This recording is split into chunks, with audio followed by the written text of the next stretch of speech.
নমস্কার, আমি রূপালী। আমার নতুন আরেকটি ব্লগে আপনাদেরকে স্বাগত জানিয়ে ব্লগটি শুরু করলাম। কেমন আছেন আপনারা? আশা করি সকলেই ভালো আছেন। আমরাও বেশ ভালো রয়েছি। তো এখন বাজে বেলা ৯টা। তোমাদের ভাইকে টিফিন বানিয়ে আমি দিয়ে দিয়েছি। তো দুপুরের খাবার-দাবার রেডি করছি এখন। সব রেডি করে তারপরে রান্না চাপাবো। তো রেশনের চাল এনেছিল। তো গতকালকে রেশনের চাল দিয়েছে। তো ওই চালগুলো আমি একটা ড্রামে ঢেলে নিব। এগুলি আগের চাল বেছে নিচ্ছি। আগের চালগুলি শেষ না হলে তারপরে চালগুলি আমি ঢালতে পারবো না। তো যেহেতু ৩টা ড্রাম, একটা ড্রাম ফুল আছে, আরও 2টা ড্রাম খালি হয়েছে। তো এখানে ও বাঁধাকপিটা কেটে দিচ্ছে। আমি ফোনে কথা বলছিলাম দিদিভাইয়ের সাথে। তারপরে ও দেখি আমি নিজে বসছিলাম কাটার জন্য। তো ও দেখি কোন ফাঁক দিয়ে বসেছিল, বসে বসে কেটে দিচ্ছে।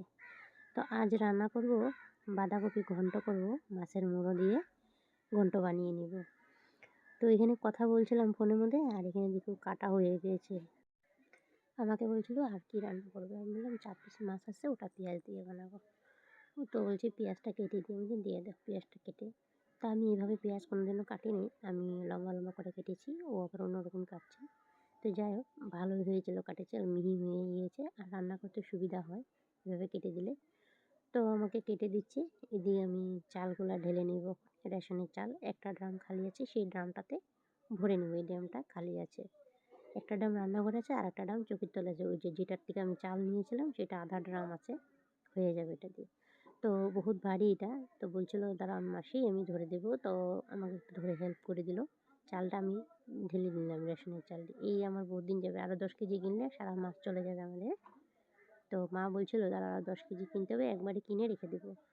তো চালটি খুবই ভালো, খুবই সুন্দর। ভাত রান্না করেছি, ভাতটা একটা একটা ভাত হচ্ছে জানো। আর এখানে চিনি নুন সরকার থেকে দেয়, তো ওগুলোই দেখাচ্ছিলাম তোমাদেরকে। তো দেখতে পাচ্ছ সবটাই আমি এখন ভরে নিলাম এক এক করে। তো যাই হোক, ভরা কমপ্লিট হয়ে গিয়েছে। তো রান্নাঘরে চালগুলো যে আমি রেখেছিলাম ডালার মধ্যে, সেই চালটি এখন আমি এই বলটাতে নিয়ে নিব। আজ স্নান করবো না, ওখানেই রান্না করে স্নান করব। সকালে কাপড় একবার চেঞ্জ করা হয়ে গিয়েছে, তার জন্য। আর যেহেতু গুরুজন থাকে ঘরে, শাশুড়ি মা তো একটা গুরুজন আমাদের গার্জিয়ানে, তার জন্য সংসারে কিছু নিয়মকানুন মেনে চললে সংসার আয় উন্নতি হয়, এটা সত্যি কথা। আমার মাই বলছে, আমার মা বলতে আমি শাশুড়ি মা, আমার নিজের মা তো ছোটোবেলাতে আমি হারিয়েছি, তাই জন্য আমি এই মাকেই আমি শাশুড়ি মা ডাকি না, আমার মা বলেই ডাকি সবসময়। আর প্রচণ্ড মানে খুবই ভালো আমার শাশুড়ি মা। এরকম শাশুড়ি মা পেতে গেলে না ভাগ্য লাগে, আর যেহেতু কোন জন্মে পুণ্য করেছিলাম এরকম শাশুড়ি মা পেয়েছি আমি। তো যেই হোক, আমার ভিডিও কিন্তু আমার ঘরের ফ্যামিলি দেখে না। তো তোমরা বলতে পারো তুমি দেখি বলছো ভিডিওর মাধ্যমে তো শাশুড়ি মাকে ইমপ্রেস করার জন্য। না, আমার শাশুড়ি মা আমার ভিডিও দেখে না আর জানে না যে আমার চ্যানেল আছে, তার জন্যই বললাম কথাটা কিন্তু। তো যাই হোক, এখানে আমি দেখো ভাতটা চাপিয়ে দিলাম। ভাত হতে হতে এদিকে আমি আরও কাম আছে ওগুলো করে নিলাম।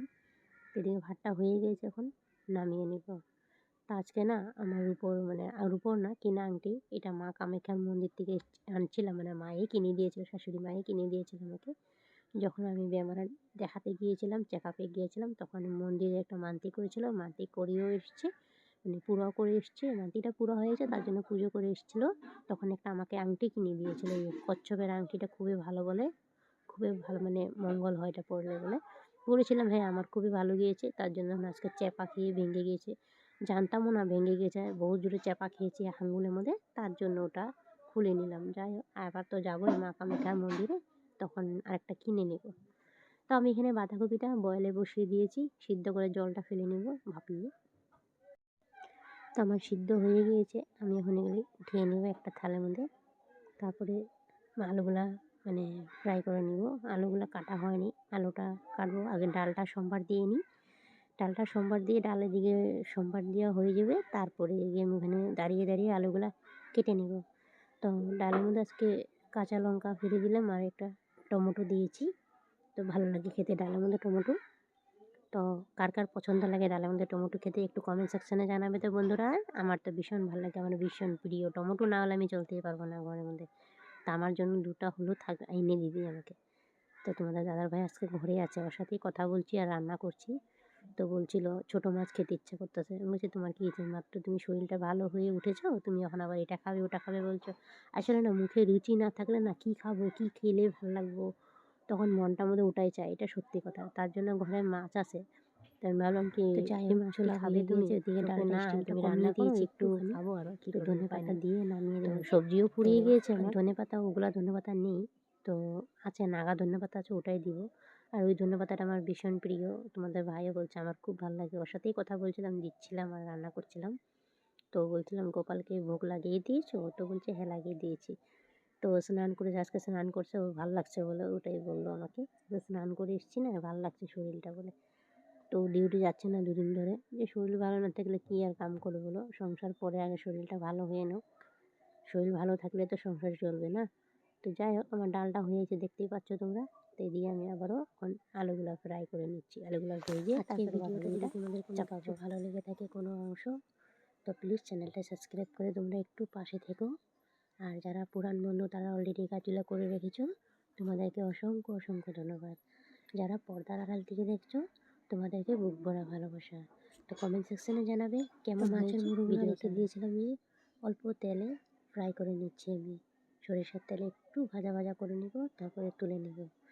তো দেখতে পাচ্ছ হালকা হালকা ভেজেছি, অতটা মানে তেলের মধ্যে স্মেলটা বার করার জন্য ভেজেছি আমি। তো এখানে শুকনো লঙ্কা আর আমি একটু জিরে ফোড়ন আর একটু তেজপাতা দিয়ে তারপরে বাঁধাকপিটা চাপাবো। তো তেলটা ভীষণ গরম হয়ে গেছিলো, ধোঁয়া বেশি উঠবে বলে আমি আগে ডাইরেক্ট দিয়ে চাপা দিয়ে দিয়েছিলাম। তখন নুন আর হলুদ দিয়ে আমি নেড়ে চেড়ে দিব একটুখানি। তো মটরশুঁটি দিব একটু। বাঁধাকপিটা যখন খেয়েছিলাম না অসাধারণ হয়েছিল বন্ধুরা, দারুণ হয়েছিল। তোমরা কি এভাবে রান্না করে খাও বাঁধাকপি? আমি তো এইভাবে রান্না করে খাই। জানি না সবাই রান্নার টিপস আছে আলাদা আলাদা, বাট আমার এইভাবে রান্না করে খেতে ভীষণ ভালো লাগে। এখন আমার রান্নাটা এরকম, সবার রান্না তো আর এক না, তার জন্যই বললাম কথাটা। তোমরা এইভাবে করে খেয়ে দেখো, ভালোই লাগবে। তো অনেকে কী করে একবারে দিয়ে চাপিয়ে দেয়, মানে সোমবার বয়েল করে না, সিদ্ধ করে একবারে চাপিয়ে দেয়। আমি এভাবে না, আমি সবগুলো এক একটু করে ভেজে নিই তারপরে চাপাই আমি। আচ্ছা তো বন্ধুরা, আমি এই বলছিলাম আদরটার পিঙ্কির সাথে খারাপ কথা না ভালো বলছিলাম, গো, আমাকে পিঙ্কি একটু এসেছিল, কমেন্ট ও সেকশনে বলছিল জানাবে। তো শরীরটা ভালো নেই এই বলে আদারটা আমার, কার তার কার জন্য আছে তো আমি জানি না, জানতে আজ পর্যন্ত পারিনি। আমি কাউরে দেখিনি রান্না করতে করতে গ্যাস মুছতে। বাট আমি যখনই দেখি রান্না করি আমার একটা আদত আছে গ্যাস মুছার। বেশিরভাগ আমি এরকমই করি, কমই মানে না মুছে থাকি। আর রান্না করার পরে গ্যাস মুছি, নাহলে আমি রাঁধতে রাঁধতে গ্যাস মুছি না। আর এখানে একটা টমেটো ছিল, টমেটোটা কেটে এখন তরকারিটাতে দিয়ে দিব, বাঁধাকপিতে দিয়ে দিব। তো হয়ে গেছে অলরেডি আমার বাঁধাকপিটা, আমি এখন নামিয়ে ফেলবো। অল্প নেড়ে চেড়ে মানে টমেটোটা দিয়েছি তো অল্প নেড়ে টেড়ে ঢাকা চাপা দিয়ে দিব, তারপর নামিয়ে ফেলবো। তো দেখতেই পাচ্ছ আমার বাঁধাকপিটা অলমোস্ট হয়ে গিয়েছে, এখন নামিয়ে তখন আর ফেলবো। একটা পদ আছে, ওটা নামিয়ে দিলে আমার রান্না কমপ্লিট হয়ে যাবে। বাঁধাকপিটা নামিয়ে ওটা এখন বসাবো আমি। তো রান্না করছিলাম, তো বলছে তোমার রান্না কমপ্লিট হয়ে গেছে, তোমাদের ভাই বলছিল যে হ্যাঁ রান্না কমপ্লিট, খালি মাছটাই রান্না করবো, স্নান করবে না? আমি যে হ্যাঁ স্নান তো করতেই হবে, স্নান না করলে আমার হবে বলো তো? তো আমি নামিয়ে এখন ওটা বলটাকে রেখে দিলাম, ওখানে এখানে আমি মাছটা চাপিয়ে দেবো। মশলাটা ভাজে নিব আগে তারপরে। তো এখানে পেঁয়াজ কুচানোটা ছিল যে ওটাই দিয়ে দিয়েছি। তো আজকে রান্নাতে তোমাদেরকে শেয়ার করলাম আমি বাঁধাকপি, ডাল আর মাছের অল্পটুকু ঝোল করবো, ঝোল না মাখা করে করবো, মাখা করবো। তো বেশি একটা আলু সালু দিবই না, আলু ছাড়াই বানাবো যেহেতু কালকের মাছ, তার জন্য। তো ভালো লাগে না, আর বাসি মাছ এভাবে রান্না করে খেতে ভালো লাগে, দেখবে তো বাসি মাছ এভাবে রান্না করে খেয়ে দেখো তোমরা, ভালোই লাগবে। তো অনেকে তরকারি আলু দিয়ে ঝোল করে, তাজা মাছে মাছ দিয়ে সবজি দিয়ে খেতে ভালো লাগে, বাট যখন মাছটা ভাজা রাখা হয়ে যায় না, তখন এইভাবে রান্না করে খেয়ে দেখো, অসাধারণ লাগে খেতে। আমার তো এইভাবে রান্না করে খেতে খুব ভালো লাগে। এখন সবের টেস্টটা তো আর আলাদা আলাদা, তার জন্যই।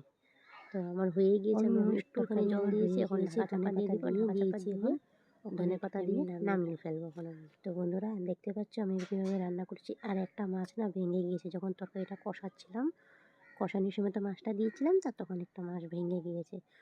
তো যাই হোক আমার একটা বলার মধ্যে আমি নামিয়ে দিলাম। তো বন্ধুরা আজকের ভিডিওটা কেমন হয়েছে কমেন্ট সেকশনে জানাবে, আর পারলে চ্যানেলটা সাবস্ক্রাইব করে পাশে থেকো, কমেন্ট সেকশনে জানাবে। আর বেশি বেশি করে বন্ধুদেরকে শেয়ার করে থাকবে। ভালো থাকবে, সুস্থ থাকবে। নেক্সট আগামীকালে পরবর্তীকালে জলদি ভিডিও নিয়ে আসবো।